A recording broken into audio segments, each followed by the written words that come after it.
नमस्कार। ज्ञान एक खोज चैनल में आपका स्वागत है। आज नक्षत्रों की सीरीज़ में आज हम चित्रा नक्षत्र की ओर चलते हैं। चित्रा नक्षत्र का 2 चरण कन्या राशि में पड़ता है और 2 चरण लिब्रा में मतलब कि तुला राशि में पड़ता है।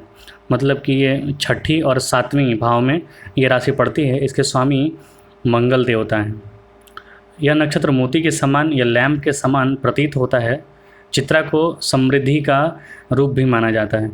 इसके देवता विश्वकर्मा हैं। स्वामी ग्रह मंगल, राशि कन्या का 2 चरण और तुला का 2 चरण। यह 14वीं मृदु संज्ञक नक्षत्र है। वैभव, खुशहाली, समृद्धि का नक्षत्र माना जाता है। ये जाति कृषक, योनि व्याघ्र या बाघ, योनि जो योनि वैर है वो गौ है, गण राक्षस, नाड़ी अंत और दिशा ये पश्चिम दिशा को बताती हैं। लगन से ये कार्यकारी होते हैं। रोम रहित मतलब बाल कम होते हैं। विपरीत लिंगी से प्रभावित होते हैं। आनंददायक चमकीला नक्षत्र है। हालांकि इसके जो स्त्री जातक होते हैं, इस मतलब स्त्री जातक जो इस नक्षत्र के हैं उनको विवाह जन्म पत्रिका मिलाकर करना चाहिए, क्योंकि दाम्पत्य जीवन सुखद नहीं होता है। या तो पति बीमार हो जाता है या फिर मृत्यु हो जाती है। वैधव्य योग भी बनता है इसमें। ऐसे महत्वपूर्ण शख्स हैं चार्ली चैपलिन, हिलरी क्लिंटन। ये नक्षत्र मूलतः मोह माया पर विजय, क्रूर होता है ये नक्षत्र, क्योंकि मंगल का नक्षत्र है तो क्रूरत्व तो आएगा ही। पत्नी पुत्र से युक्त होते हैं। ये लोग साइंस एंड टेक्नोलॉजी, प्रोडक्शन, निर्माण के क्षेत्र में काफ़ी आगे होते हैं। चिकित्सक होते हैं, जड़ी बूटी विशेषज्ञ भी हो सकते हैं। इनमें सरल चीज़ों को भी विशेष या अद्वितीय रूप में बदलना या बढ़ाना, मूल्य उसके बढ़ा देते हैं। ये किसी भी चीज़ को तराश देते हैं, ये उसकी कीमत बढ़ा देते हैं ये। इसीलिए क्योंकि ये छठा भाव और 7वां भाव, 7वां व्यापार का होता है और छठा सेवा का होता है, कर्म का होता है। तो उन दोनों का सम्मिलित रूप है ये।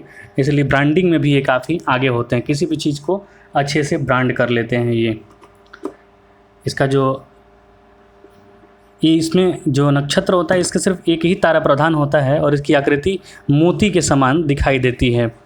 अगर इस नक्षत्र के कारकत्व की हम बात करते हैं तो चित्रा नक्षत्र में मिस्त्री, कारीगर, दस्तकार, मरम्मत करने वाले, भवन बनाने वाले, रत्नों के पारखी, खुशबू बनाने वाले।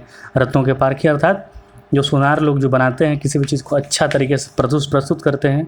लिपिकार, क्लर्क, वस्त्र रंगने वाले, गणित या हिसाब किताब करने वाले, अकाउंटेंट, शल्य चिकित्सक, वस्त्र निर्माता, कीमती अनाज व्यवसाय और अमीरों के समान विक्रय। मतलब अमीरों को जो अच्छा पसंद आता है, अमीर कहने का मतलब कि जो भोग से संबंधित हो, जिससे लोग आकर्षित होते हैं, शीघ्र आकर्षित हो जाते हैं, उस टाइप की चीज़ों को ये देखते हैं। अगर इसके फल के बारे में हम बात करें, चित्रा नक्षत्र के फल के बारे में, तो चित्रा नक्षत्र वालों को रंगों के चुनाव में विशेष मस्खरापन होता है, क्योंकि बुध का है प्रभाव 2 चरण पर, शुक्र का 2 चरण पर प्रभाव है, मंगल का तो 4 चरण पर प्रभाव है।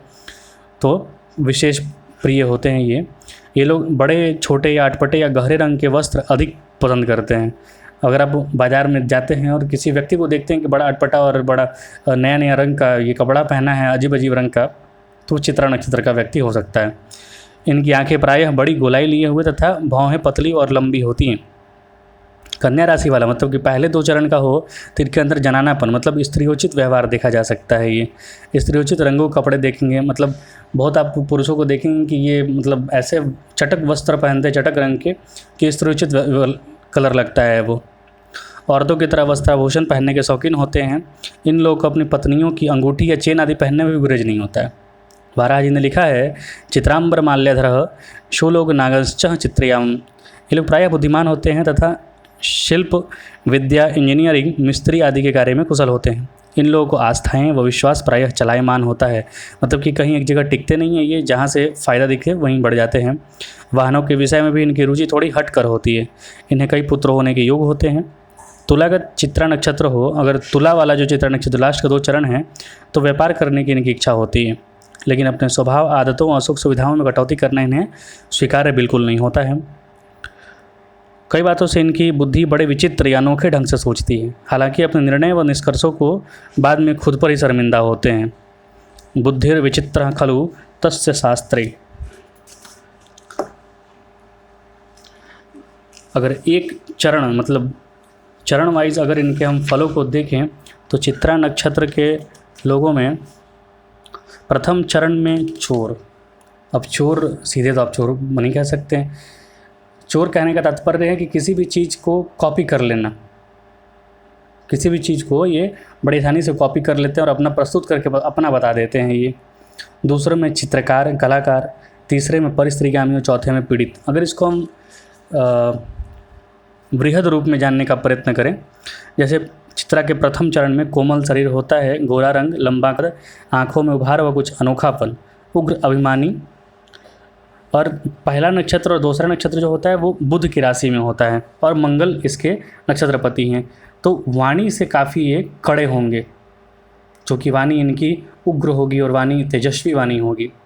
द्वितीय चरण में प्रसिद्ध कोमल शरीर, बड़े नेत्र, अनुमान से अधिक तन व मन के बला, चतुर, गोल कंधे, लेखन कला जानने वाले विद्वान होते हैं। तीसरा और चौथा चरण जो शुक्र की राशि तुला में पड़ती है, 7वीं राशि, तो यहाँ पे शुक्र है वैभव, भोग और मंगल की राशि है। तो मंगल है आपका किसी भी चीज़ को जल्दी करने वाला, एग्रेसिव। तो तृतीय चरण में गौरवर्ण, बड़ी आंखें, प्रशंसा चाहने वाला, बड़ा चेहरा, धन संचय करने वाला, नए चीज़ों के क्रय विक्रय में कुशल प्रसिद्ध होता है। चौथे चरण में बड़ी व गोलाई युक्त आंखें, आँखों की दांतों की बनावट विषमता, बड़ी पतली नज़र, पतली कमर, नज़र की कमजोरी, असुंदर शरीर, लंबी मिली भौहें और लाल सांवरा रंग होता है। इसके देवता विश्वकर्मा होते हैं, इसीलिए ये लोग बनाने में, किसी भी चीज़ को बनाने में, भवन निर्माण में, शिल्पकला में काफ़ी माहिर होते हैं ये लोग। क्योंकि वैदिक नक्षत्रों में जो देवता होते हैं, देवता से काफ़ी गुणों का मिलापक होता है। जैसे कि अश्विनी नक्षत्र में देवता थे अश्विनी कुमार, तो उन अश्विनी कुमार 2 घोड़ों का समूह है, इसलिए उनमें घोड़ों वाला मतलब कि नया ताकत, नया जोश, एनर्जी, किसी भी चीज़ करने के लिए नया ताकत, एकदम एनर्जेटिक हुए करेंगे। उसी प्रकार जैसे पुष्य नक्षत्र के देवता बुध बृहस्पति हैं, तो पुष्य नक्षत्र के लोग किसी भी चीज़ को पुष्ट करते हैं, बढ़ाते हैं। सोना खरीदिए तो उसको बढ़ाएंगे। तो वैदिक नक्षत्रों में ग्रहों से ज़्यादा उनके देवता का प्रभाव ज़्यादा होता है, क्योंकि सबसे पुराने काल में जब ऋग्वेद ये सब वगैरह में जब नक्षत्रों को देखा जाता था तो उन्हें देवता से ही संबोधित किया जाता था।